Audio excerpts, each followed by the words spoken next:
Hello there. Welcome everybody to episode 110 of Hermitcraft Season 7 from me, the Pharaoh. Today, guys, is the final episode of the season, and we are just chilling here, vibing on the netherite throne in the Enforcer's office inside the town hall one final time, just feeling the good vibes flowing through us.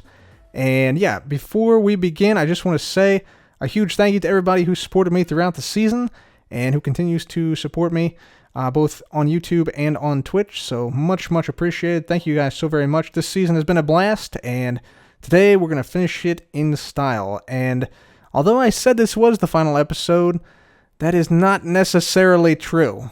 And there will be another hint to how you may be able to discover a secret episode within the pyramid near the end of the episode. So, stay tuned for that if you would like to see a secret episode from the server. Anyways, for now, guys, let's check one final time around the Enforcer's office. Our most wanted list is clear, so that is good. And I believe every shop in the shopping district has an ender chest as well, so that is absolutely fantastic. Mission accomplished. The enforcement has helped.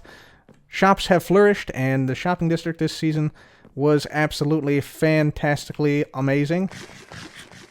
So that is great. Let's make our way out here. We're going to check our shops one final time to see if we made any diamonds at the end here. Of course, we got the big B bits that we have as well. Let's check our origin shop here first and see if we made any diamonds. Oh yeah, that's what I'm talking about. That's a good sign. That's a good sign. 13 blues in the barrel. And these are all good.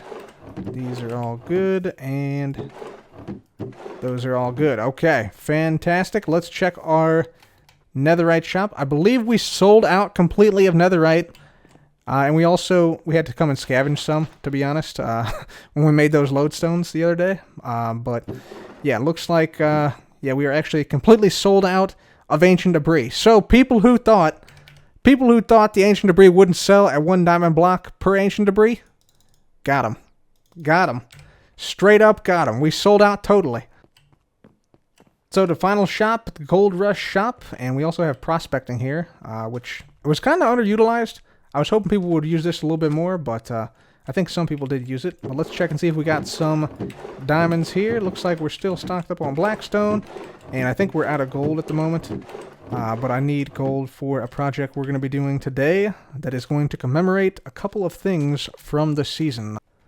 So, ladies and gentlemen, today what we're going to be doing is we're going to be reminiscing. We're going to be going down memory lane and basically constructing a memento room in the pyramid to remember the events that took place on the season and forever immortalize them in the Great Pyramid. By the way, there is a llama that is way up there now. This guy has been walking up the pyramid very slowly for about the last 4 or 5 weeks. That is absolutely awesome, gotta say. He started at the bottom, started way down here with these other llamas, right? And he walked all the way up. That is pretty impressive. That is pretty impressive. But today, let me show you what we're working on. We're going to be working in this room here today. This is a room we made a long time ago when we made this second floor entrance area right here. But as you can see, it's still empty. Still empty. So we're going to put something in here today. This will be the memento room. And we're going to basically commemorate some events that happened throughout the season.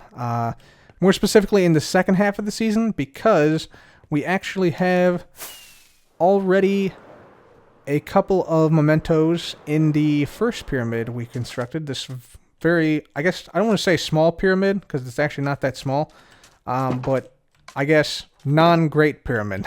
The okay pyramid is what they call it. So this one. We have a couple of mementos in here from when, like, we called up the Boomers that did a mountain demo for us. We got the Buy Books at Lamb, Green Team, Best Team, for some reason with the orange wool. Not sure what that's about. And a couple other mementos here. We got the free gift, armor stand scene, anti-mob spawn crystal we got from Scar, stuff like that. So, yeah, speaking of things of the past, you know what I also need to do? I need to move these dogs into the pyramid. The Pharaoh pups, the wolf cubs, we got to move these guys in. So let's move these all into the pyramid before we do anything here. Stop the presses. Let's get these guys in here. Big Pup. Big Pup is here as well, for those of you who are fans of Big Pup. So let's just make our way out. Thank you for opening the gate for me, dog. Appreciate it. Appreciate it. Let's just go ahead and walk on through. And I think I got a cool spot to put these guys, potentially, inside the pyramid here. They should all warp inside. Hopefully they don't get killed by cactus or something here. But I'm thinking what we'll do is we'll put these guys in the central room of the pyramid.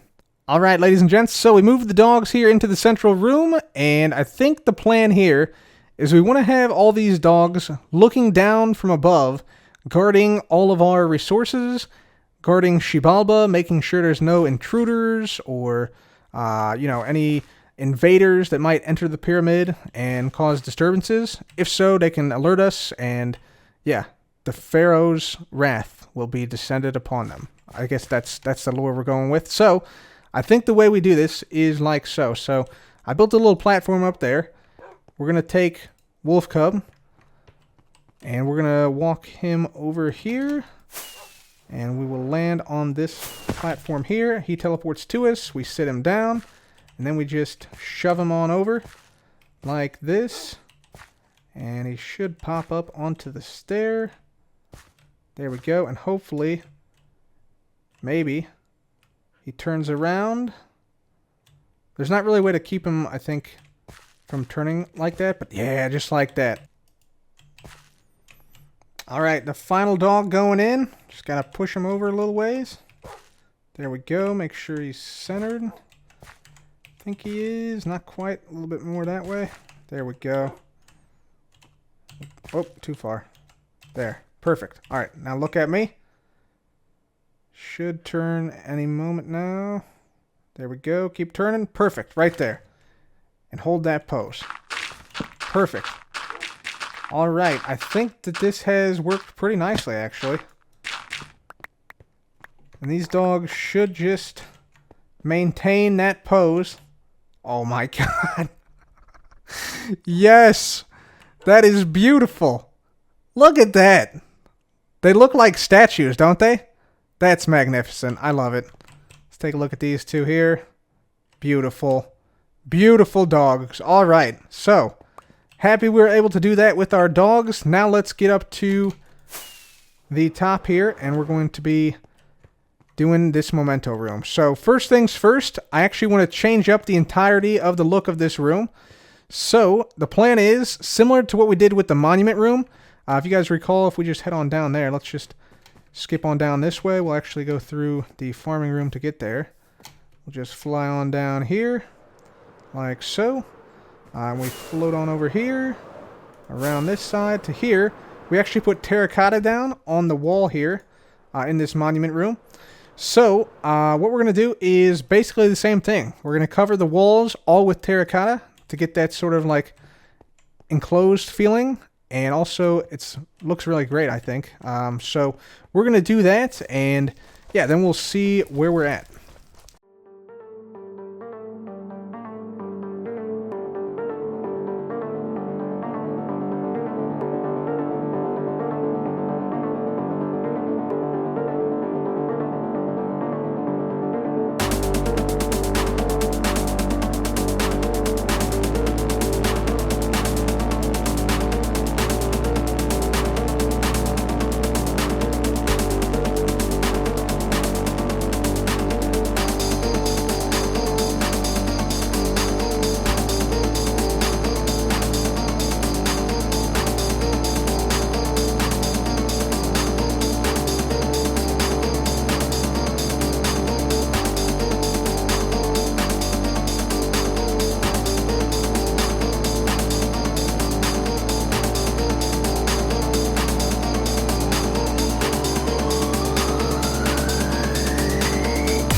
Alright, so terracotta is now placed on all the walls here. As you can see, we got some shroom lights above, providing some nice top-down lighting for the whole area. And at this point, I think we're ready to start putting in some of the mementos in this room. So the feel I'm going for this room in general is I want sort of a cross between a museum feel and a sort of Hall of Records feel. You know, maybe a Hall of Records commemorating the great feats of the Pharaoh throughout the season. So that's sort of the feel or the vibe we're going for this room. And I've been thinking about what events throughout the season I want to commemorate here. And one of the first things to come to mind was the Oceana live stream that Joe and I did a few months back, which raised thousands of dollars for Oceana, which is a charity that helps to preserve and protect the world's oceans. So we want to commemorate that here with a gigantic aquarium that is going to go all the way from the ceiling to the floor. So gigantic aquarium, massive scale aquarium. And in that aquarium, I think we're going to put fish similar to what we constructed to honor donators out at the actual Oceana area near Joe Hill's mansion. But I'd like to have some small commemoration of that event here in the pyramid, so that is what we are going to do. Alright guys, so here we have it. We got our aquarium mostly completed here now. So you can see, if we get close here, we have some coral in there. We got some coral fans. We got sea pickles providing lighting. There's some fish in here because apparently a river actually runs through this. So fish naturally spawn, like salmon naturally spawn in here. We also have some bigger fish, some smaller fish. So here's one of the smaller fish. There's one of the bigger fish. There's another very small fish with just a shroom light and a wall there. It's like the smallest fish you can make with blocks in the game.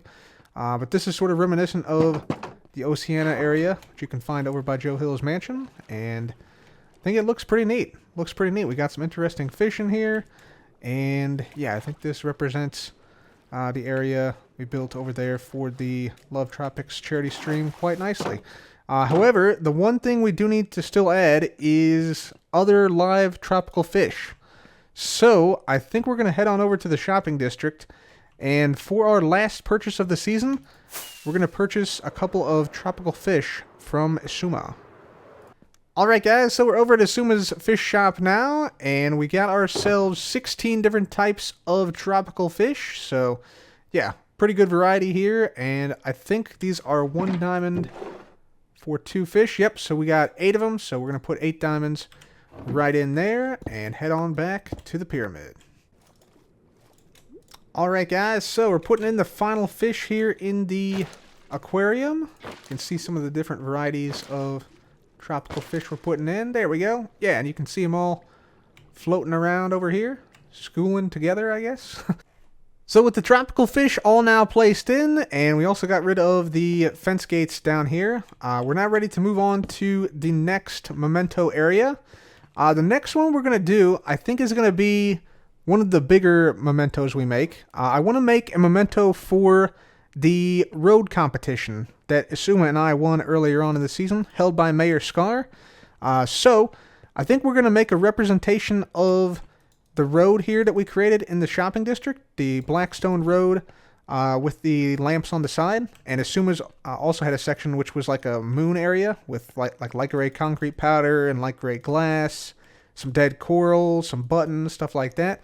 So we're going to put some representations of those roads on the side of the room. And also, we still have the trophy that we won as part of the road competition that we need to move in. The trophy has arrived, ladies and gentlemen. Take a look. This is going to serve as kind of the centerpiece of the room, obviously. I hope that's obvious. But yeah, this giant trophy is the trophy that Isuma and I won for our first place road in the shopping district, courtesy of Mayor Scar. So that's awesome. If you remember, this was actually totally filled on the inside here with diamonds at one point, but Isuma and I took out all the diamonds, but we just never moved the trophy, and now we have. So that's great. I also added on a few other little details, some soul lanterns to light up the thing a little bit on the bottom and close to the top.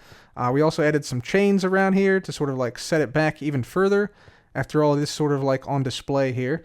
We added a little bit of like some lighting fixtures and some royal purple carpets, so that's nice. We also put down some lecterns here, so this is going to be like the markers to tell people what is the significance of this giant trophy. So yeah, that's kind of the purpose of the room. You see we have some other lecterns down here that we're going to do the same thing with. And we also added in the roads that won us this big trophy. So here's my road with the black stone, the stripped oak, and the redstone lamps. These things turn on and off at night in the actual road at the shopping district. And then we have Asuma's moon build with the stained glass, light gray stained glass, the light gray concrete powder, light gray wool, the coral, the buttons, and the light gray concrete. And then we have, yeah, obviously ourselves representing each section of the road we built because we won jointly. So that's awesome. So definitely digging that. And now that those are done, I think the next memento we're going to add is for HEP. So the turf war, HEP versus the mycelium resistance, in which the mycelium resistance actually won, but also didn't win because the shopping district was reverted back to grass. I think we're going to put a memento to that right here. All right, ladies and gentlemen, so for our memento for the turf war, we have a grass block, a greater than symbol, and then a mycelium block. So grass greater than mycelium. Of course. Everybody knows that.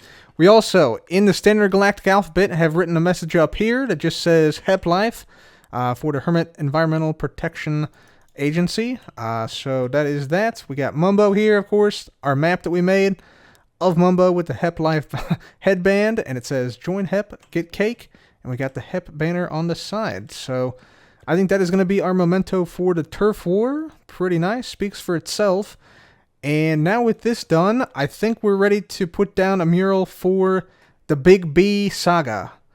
And what I'd like this to portray is like a sort of progression of bees from like the normal size to the Big B, because we all know that the Infinibee may not have actually come to destroy the server, but it did so in our hearts. So I'm thinking we put like a mural of a bee growing to enormous size, and then maybe we also want to do one more thing. So maybe we also do the HCBBS, the Hermitcraft Big Base Swap, which was a really fun part of the season. We went over to the Goat Mansion and totally transformed the Goat Mansion, adding in a whole wing, adding in the infinite wardrobe, and yeah, a whole bunch of other awesome stuff, art galleries, wine tasting areas, and stuff like that. So I think Big B and HCBBS on these final two walls I think would be really cool. So let's go ahead and get to it. Ladies and gentlemen, at long last, I'm happy to announce the memento room is now completed. So let's go ahead and head on in here and we'll take a look at what we got. So first thing you might notice, one of the bigger changes is that we actually removed all torches from this area. And we did that by basically making glowstone a main block underneath all these carpets, and also like these carpets over here and stuff. Of course, we also do have the Infinibee mural right here on the side. So you can see the simple bee that spawns in, of course, but then begins to grow exponentially. First of all, eating small flowers, then bigger flowers, then it grows even bigger still, can still eat the bigger flowers, gets so big it then destroys the flowers, and then it gets so big that when it flaps its wings, it ignites the atmosphere and causes chaos, death, and destruction throughout the world. So that is the story of the Infinibee, and I also have like lecterns that sort of portray this. So you can see here it says the legend of the Infinibee. Local legends tell of a bee that grows without limit. It is believed that this mural represents the growth of said bee from a simple bumblebee to a bee of unimaginable size. So there you go. That's what it's representing right here. We also have another lectern over here about the Infinibee itself, and how I gave a speech on it during my rule. And one of those speeches survived into present day and is located on the recreation of a leaf pulpit from which the speech is believed to have been given. And then, some people still believe in the Infinibee, praise be, etc. But yeah, it basically references this. So like, this is actually the Big B speech that I gave back in February, which was a fun time, and it looked somewhat similar to this setup right here, so that's kind of cool. So yeah, that's the Infinibee mural and stuff. We also got some nice couches over here, so you can sit back and wonder, what does this mural mean? How am I supposed to interpret it, you know? What about this one? How do you interpret this wall? So yeah, that's what these couches are for. You can sit back and interpret however you'd like. Also, We got the HCBBS, the Chateau base swap that we did with Doc. We got that represented here, although unfortunately, or actually rather fortunately, I should say, Doc actually had a child, so was unable to make it to the pyramid this season, but we made it to his chateau, and we made his mansion. Previously was just this part of the mansion, and we added on a whole wing. So we added on a winery, or not a winery, a wine tasting area, I should say, an art gallery, a infinite wardrobe, and we also redid like the entirety of the mansion, including like the surrounding landscape and gardens and a whole bunch of stuff. And that's represented here. You can see it says Goat Pharaoh. Pharaoh Cub once entered a mysterious countdown. Upon countdown termination, he was given a mansion. It is believed that the Pharaoh turned that mansion into a chateau, complete with automation, prestige, and wine.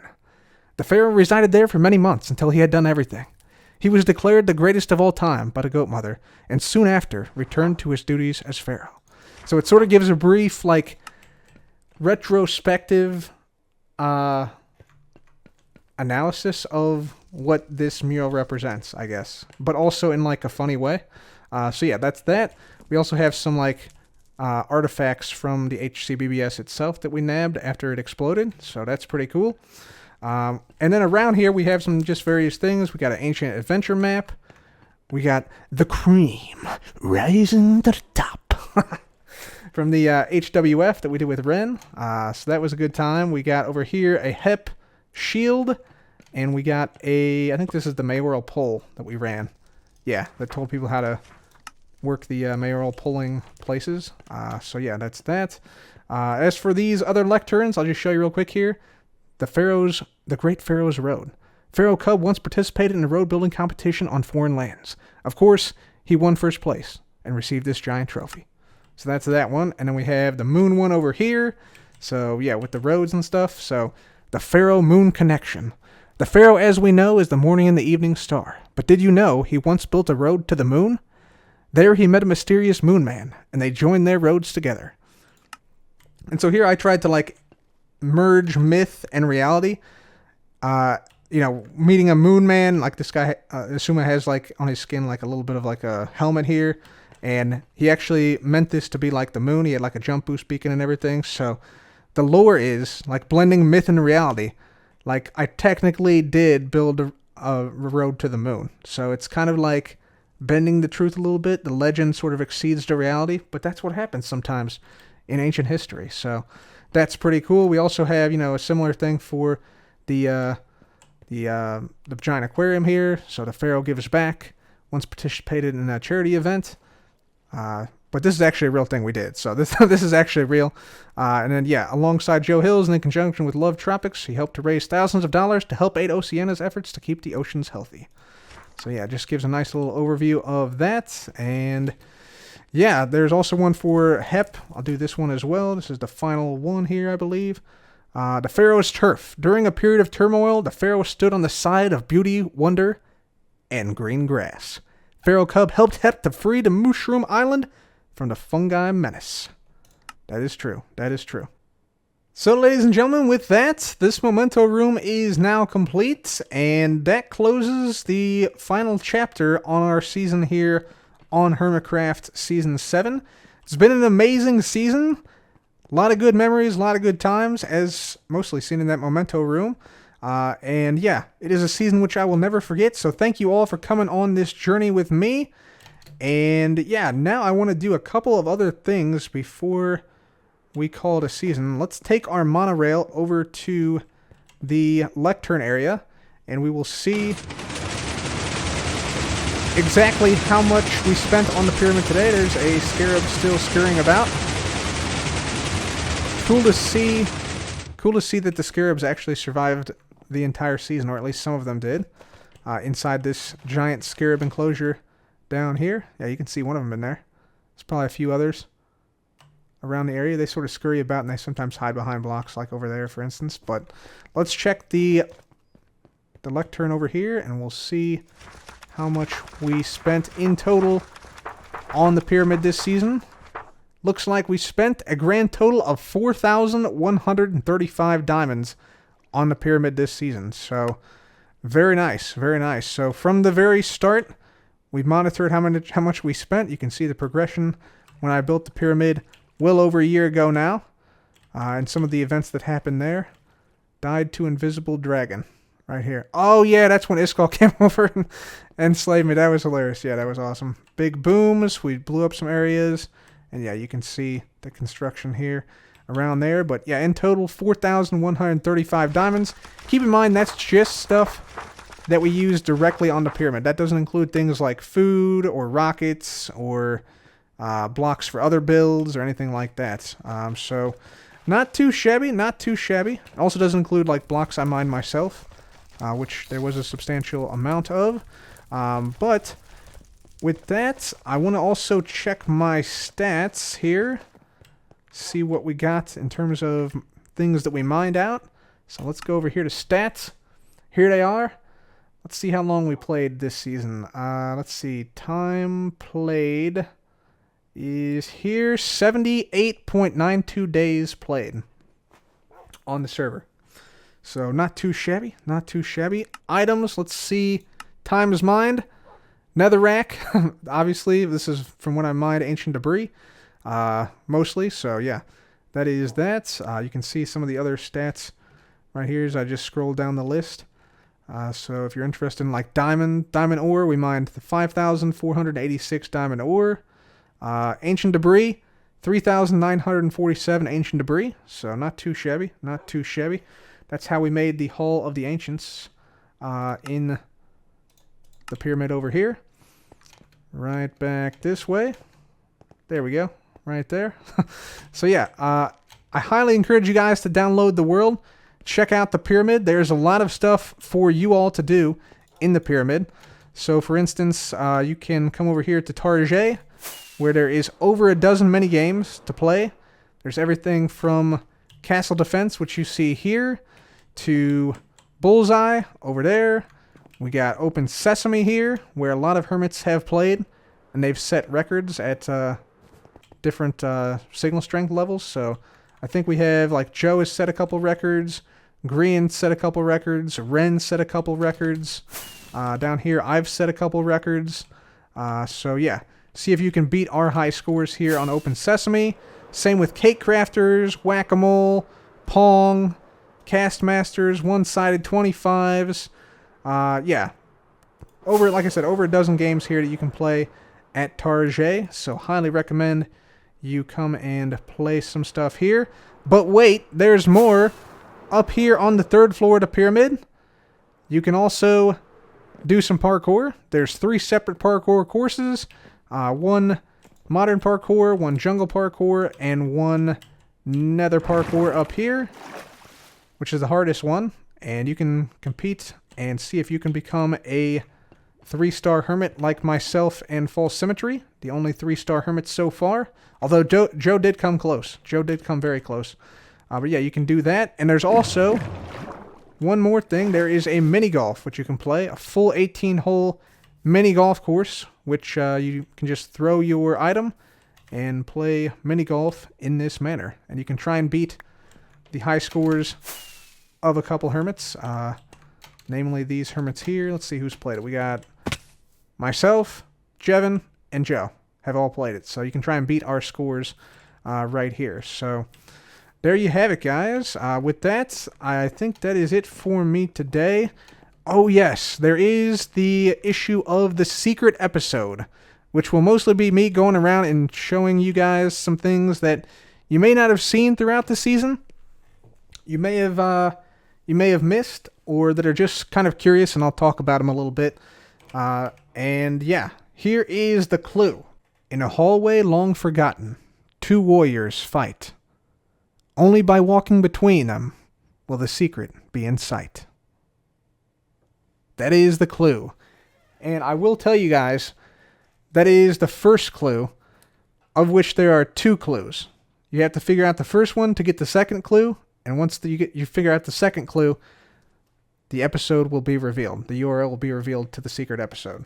So good luck finding the secrets here, guys. It's not too difficult to find. The secrets are all within the pyramid itself, so don't go looking outside the pyramid. Everything is within it and in-game. So best of luck to you, on finding the secret episode. Anyways, guys, with that, I am actually going to head to the spawn. I think I'm going to put down my gear at the spawn. Also, we should probably sleep through the night. And I'll also show that this has a secret feature here now, I should say. If I sleep in this bed, you'll see we got some fireworks. And every time I go to sleep and every time I wake up, fireworks. Magnificent. Magnificent. A fitting end to the season. So that's pretty sweet. Anyways, let's head on down here. We'll head out to spawn. I'm going to close the front gate of the pyramid. And you open it the same way, just by pressing this button. So one final time, we shall see the gate to the pyramid close. There we have it. Magnificent. Magnificent. So just remember, to open the door, just hit the pharaoh in the chest on the left side, and the door will open, and you will get access to the Great Pyramid. So, with that, guys, I just want to say thank you once again for an amazing season. It's been a great time. I've enjoyed every second of it, and I hope you guys have enjoyed watching as much as I've enjoyed playing here. And now, I think we're going to head on over to the spawn area, which, believe it or not, I believe my base is actually the closest base to the spawn area. Like, you can almost see it from the spawn area. So it's just to the, I believe, southeast? Yeah, southeast of the spawn area. So when you download the world, you will actually end up, I think, right here-ish. You'll either end up on this block or in the room down here that Asuma made. So I think I'm going to leave my stuff right here outside of this room. So if you need an elytra or armor to fly around, or want to see my tools or what's in my ender chest, I'm going to leave that stuff right here for you guys to find, and I'll empty all this stuff out and put it here. So ladies and gentlemen, with that, I'm going to call it a season for now. Thank you all so very much for watching. If you enjoyed this whole season, hit the like button and be sure to subscribe. Anyways, thanks again, guys. Visit the pyramid and have fun on the world download. Farewell from Season 7.